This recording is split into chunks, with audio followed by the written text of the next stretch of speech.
Hey you guys, guess who's back from Japan? That sounded kind of cheesy. So yeah, we basically had like 3-hour block intensive Japanese language courses depending on which level we were placed in. The levels were named after like places around and within Kyoto actually, which is where we did the study abroad in Ritsumeikan University. Really good university. A little bit like smushed together, but I was starting to actually figure out my way around the place. It was amazing. So 3-hour long block classes, not once a week, but just every single day. It was only a month, reasonable. We didn't have it as bad as the people who came from Florida International University. They actually had like an entire extra class because their sensei from their university came up to teach them a class while they were here. Once or twice a week we had like field trip excursions throughout like the places in the city doing the stuff and things, which resulted in things like taiko, maiko, udon, chado, zazen, cuisine, pottery, tate, and the like. Also, I've got a bit of show and tell to give you here. So, you see this without this thing in it? This is a cup that I made at the Kiyomizu pottery thing before we went up to see the Kiyomizu temple. And like, I can do 2D art. Sort of. I'm working on it. I'm not much of a 3D art person, especially anything to do with, like, the clay and things. And this thing, which I had tossed out of it, is a scarf that we had made at the Aizome Japanese indigo dye sort of situation thingy. Beautiful scenery, great place. I wanted to go for fuchsia and, like, little water ripples, and didn't work. Still pretty. I got a lot of other things too, but out of the things that I made, this is one of the more noble things. See this? This is basically just like gold decals. Slightly embarrassing to have my face over it. Hello. Anyways, but basically, they had a design all picked, like several designs on a table. We picked out a design. Used it to put down glue, then took gold leaf and ironed that on, and then ironed on a finisher, and then you got this. And it's quite pretty, I think so. It's actually a Raijin, a demon of thunder.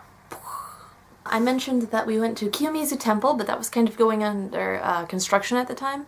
Don't know what for, but we also went to Kinkakuji, the Kitano Tenmangu Shrine, lots of places in Osaka. We actually got like a day pass for Osaka, which helped us save so much money on using the subway system. I swear, the only way you can get around in Osaka is using the subway system. But we went to places like the aquarium and the sky building and... oh, and the castle! Yeah, Osaka Castle. We didn't get to see the gardens because they were closed, again for maintenance, but we did get to see the museum within inside of the place, the castle and the stuff and things. But also, Japan is currently in its rainy season, which means monsoons not... no, we didn't get to see much monsoons. I think Oklahoma stole all of Kyoto's rain. But that does mean that it was really hot and humid there, and we were traveling a whole lot, just walking and doing the things and stuff. And I think the only thing that saved me from dying of dehydration and heat stroke was basically this. Pocari Sweat. And I know it sounds gross, but basically it's like Gatorade, only better and without those artificial flavorings. And it was delicious, especially when you are, like, deprived of salt. Ah! Tangles. Why? Why do they exist? Why are they in my hair?